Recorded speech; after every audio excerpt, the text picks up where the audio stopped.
Hello everyone, नमस्कार मेरे प्यारे दोस्तों। यार एक कहानी सुनाते हैं आपको। कोरोना का समय था और यार एक हमारा दोस्त हुआ करता था जब हम कॉलेज में पढ़ा करते थे। तो वह जो दोस्त था बेसिकली यार सीएनबीसी न्यूज देख करके शेयर खरीदा करता था। और उस समय में ना सीएनबीसी टीवी पे एक बहुत ही सुंदर सा नाम आता था, ठीक है, या जो बिजनेस न्यूज चैनल्स हैं उस पे कि भसीन के हसीन शेयर, ठीक है। उस जमाने में, उस समय में या आज भी काफी यह फेमस हुआ करते थे और यह बताया करते थे कि आप इस शेयर को खरीद लो और इसका टारगेट प्राइस ये है। और इन्हीं से रिलेटेड यह न्यूज है मेरे भाई। सबसे पहला बात ना, हम इससे कुछ सीख लेंगे और सीख यह रहेगा कि किसी के बताए हुए बातों पे ना शेयर बाजार की दुनिया में, स्टॉक मार्केट की दुनिया में कभी भी किसी भी कीमत पे आपको नहीं खरीदना है। आपको अगर खुद पता है, खुद समझ आ रहा है, तभी आप खरीदो, ठीक है। तो इन्हीं का जो है काला चिट्ठा हाथ लग गया है सेबी की, और सेबी ने इनको 21 दिनों का समय दिया है और अगर यह जवाब नहीं दे पाते हैं तो शायद शेयर बाजार से इनको बैन कर दिया जाएगा, ठीक है। तो उस कोरोना के दौरान यह काफी फेमस हुआ करते थे, तो आइए इनके बारे में जानते हैं। मेरे भाई, मार्केट एक्सपर्ट बोले जाते हैं। मार्केट में कोई यार एक्सपर्ट होता नहीं है, पहली बात, ठीक है, बट अपना अपना सबका टाइटल है, दिया जाता है कि market expert Sanjeev Bhasin share बाजार से बैन, ठीक है। टीवी पर सलाह देने से पहले खुद स्टॉक खरीद लेते थे, जांच में जब फंस गए तो ज्योतिषी बन गए। यार हमारे देश में खासियत क्या है ना कि कोई भी प्रोफेशन आप चूज कर लो, आपको कुछ ना कुछ कस्टमर मिल ही जाएंगे, ठीक है। तो मेरे भाई, शेयर बाजार से ज्योतिषी अलग अलग लेवल है। तो कुछ यार 8-10 क्वेश्चन के माध्यम से हम यहाँ से कुछ सीखेंगे। तो यह हर उन व्यक्तियों के लिए एक सीख होगा जो किसी के बताए हुए बातों पे शेयर को खरीद लेते हैं, स्टॉक को खरीद लेते हैं। तो यार मार्केट एक्सपर्ट संजीव भसीन समेत 11 अन्य लोगों को securities and exchange board of India यानी सेबी ने शेयर मार्केट से बैन कर दिया है। शेयरों को मैनिपुलेट कर मुनाफा कमाने के मामले में यह एक्शन लिया गया है। सेबी के बैन से ठीक पहले भसीन ज्योतिषी बन गए थे, ठीक है। अब ये ज्योतिषी बन गए। अब सेबी कौन है यार? हम अगर कोई गलती करते ना तो हमारे नजदीक के जो पुलिस मैन होते हैं, पुलिस स्टेशन होते हैं, वह हम पे नजर रखते हैं। उसी तरीके से स्टॉक मार्केट पे जो नजर रखता है, जो पुलिस है स्टॉक मार्केट का, वह सेबी है। और इनके आंखों से कोई नहीं बच सकता। हो सकता देर होगा, बट फंसना अगर आप गलत करोगे तो जरूर फंसोगे, ठीक है। तो सबसे कुछ सवालों से समझेंगे। तो मेरे भाई, सबसे पहला सा सवाल कि संजीव भसीन है कौन और सेबी से इनको बैन क्यों किया गया? तो मेरे भाई, संजीव भसीन जो है एक फेमस मार्केट एक्सपर्ट है। पहली बात हम आपको फिर से बताना चाहेंगे, मार्केट में कोई एक्सपर्ट नहीं होता है, मार्केट अपने आप में सबसे बड़ा एक्सपर्ट होता है, ठीक है। अच्छा, 2017 से लेकर के 22 तक आईआईएफएल सिक्योरिटीज के यह डायरेक्टर रह चुके हैं। बाद में वो आईआईएफएल के कंसल्टेंट बने, जी बिजनेस हो गया, ईटी नाउ, सीएनबीसी आवाज जैसे चैनलों पर गेस्ट बनकर स्टॉक टिप्स देते थे। सोशल मीडिया पर लाखों फॉलोअर्स भी थे। सेबी ने 17 जून 2025 को भसीन और 11 अन्य पर फ्रंट रनिंग का आरोप लगाकर शेयर मार्केट से बैन कर दिया। सब समझेंगे फ्रंट रनिंग क्या होता है। साथ ही 11 करोड़ 37 लाख की गैर कानूनी कमाई जब्त करने का ऑर्डर भी दिया गया है।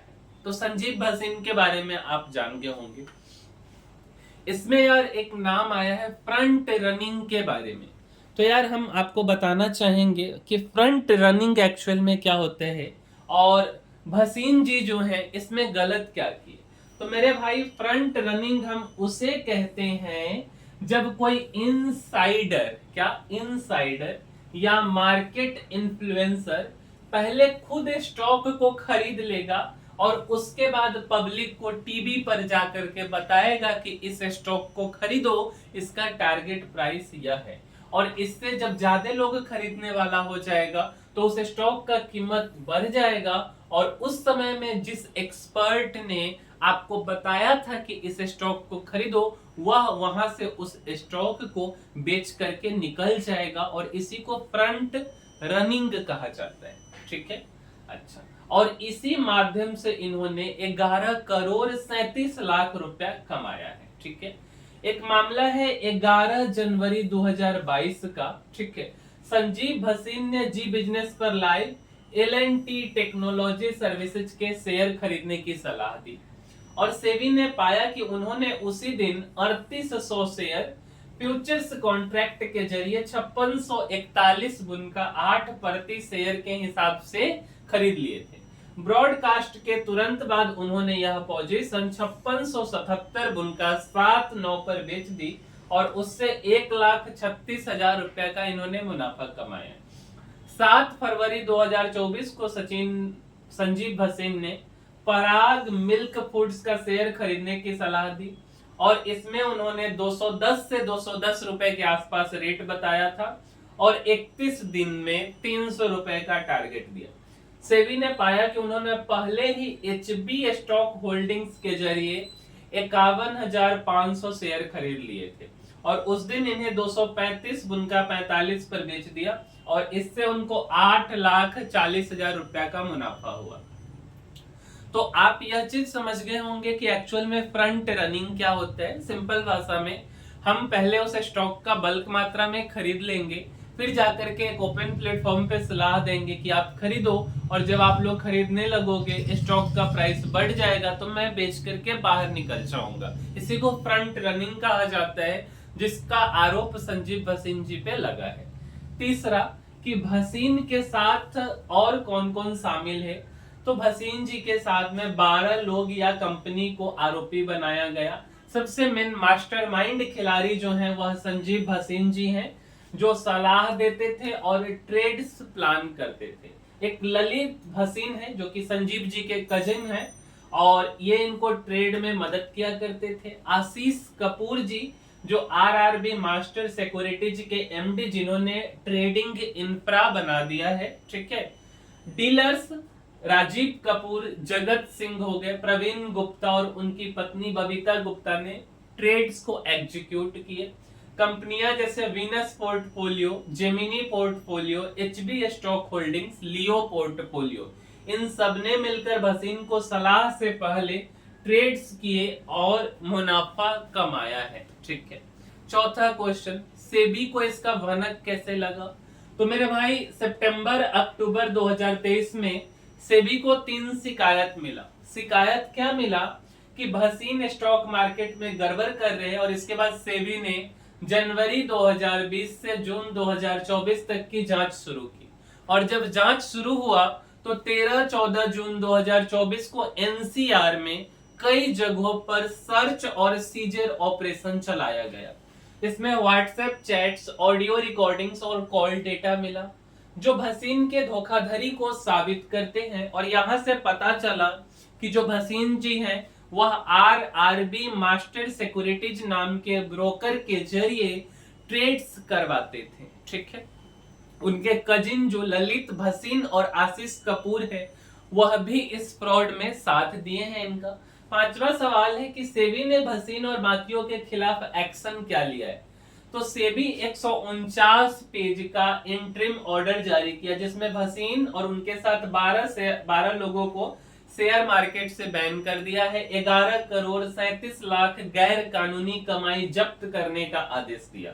ये पैसा सभी आरोपियों को मिलकर फिक्स डिपॉजिट में जमा करना होगा, जिस पर सेबी का कंट्रोल रहेगा। भसीन और बाकियों को 21 दिन में जवाब दाखिल करने को कहा गया, ताकि वह अपना पक्ष रख सके कि भाई क्या सच है क्या झूठ है। ठीक है, बट सेबी कोई छोटा नाम नहीं है यार, बहुत बड़ा नाम है।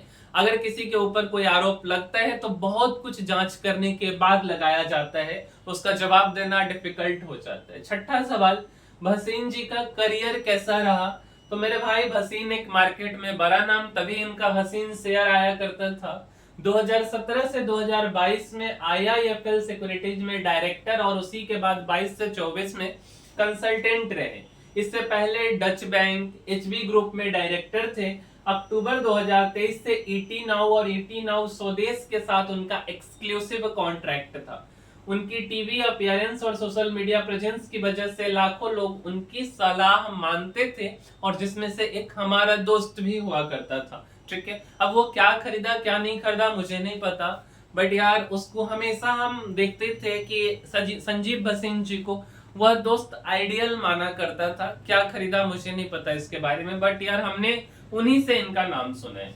ज्योतिषी बनने की बात कितनी सच्ची है, तो मेरे भाई इकोनॉमिक टाइम्स के मुताबिक भसीन ने इंस्टाग्राम पर संजीव भसीन एस्ट्रो नाम से अकाउंट बनाया और ज्योतिषी सलाह देना शुरू किया।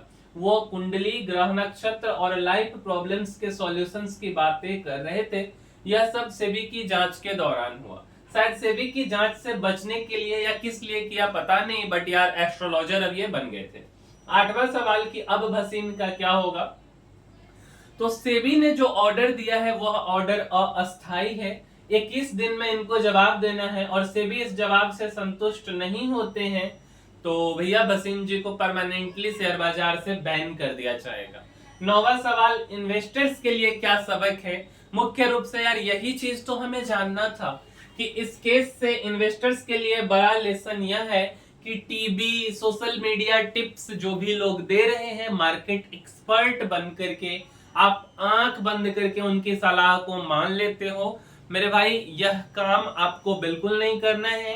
अगर आपका अपना प्रेडिक्शन है, आपको समझ आता है, आप खरीदो। आपको नहीं मन करता मत खरीदो, बट किसी की बातों को ना सुनो। बाद बाकी चॉइस आपका है, आपका जो मन वो करो, है ना। बट यार ऐसा बोला जाता है, जब भी आप कभी ऐड देखोगे तो क्या बोला जाता है कि सब्जेक्ट टू मार्केट रिस्क है। ठीक है, तो यार सही बात है, मार्केट रिस्क है, फिर आपको रिस्क किसी दूसरे के बताए हुए बातों पे क्यों लेना है। ठीक है, क्योंकि ये लोग क्या करते हैं ना, टिप्स दे करके, शायद कोई स्टॉक ऊपर भी जाता होगा, नहीं जाता है, बट यार रिटेलर का लॉस हो जाता है कहीं ना कहीं, क्योंकि हाइप बनने के कारण मार्केट ऊपर चला जाता है। क्योंकि यहाँ पे तो प्लेन इकोनॉमिक्स चलता है कि डिमांड एंड सप्लाई का। डिमांड जैसे ही बढ़ा, सप्लाई घट गया, प्राइस ऊपर चला गया। डिमांड घटा, सप्लाई बढ़ गया, प्राइस नीचे आ गया, और प्राइस नीचे आया तो इन्वेस्टर्स का घाटा हो गया।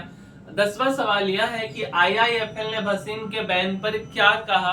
तो IIFL ने कहा भसीन ने उन्हें सेबी जांच की जानकारी दी थी, लेकिन डिटेल्स नहीं बताई। IIFL ने यह भी क्लियर किया कि भसीन अब उनके बोर्ड या ग्रुप का हिस्सा नहीं है। तो मेरे भाई मेरा भी यही सलाह रहेगा, किसी के बताने पे आपको यह काम नहीं करना चाहिए। बाद बाकी आपका मर्जी है। हाँ, आप सीख करके कर सकते हो, आप सीखो, आपका अंडरस्टैंडिंग क्या है, आपको जैसा उचित लगे वैसा करो। ठीक है, तो इस वीडियो में इतना ही, मिलते हैं अगले वीडियो में, तब तक के लिए धन्यवाद।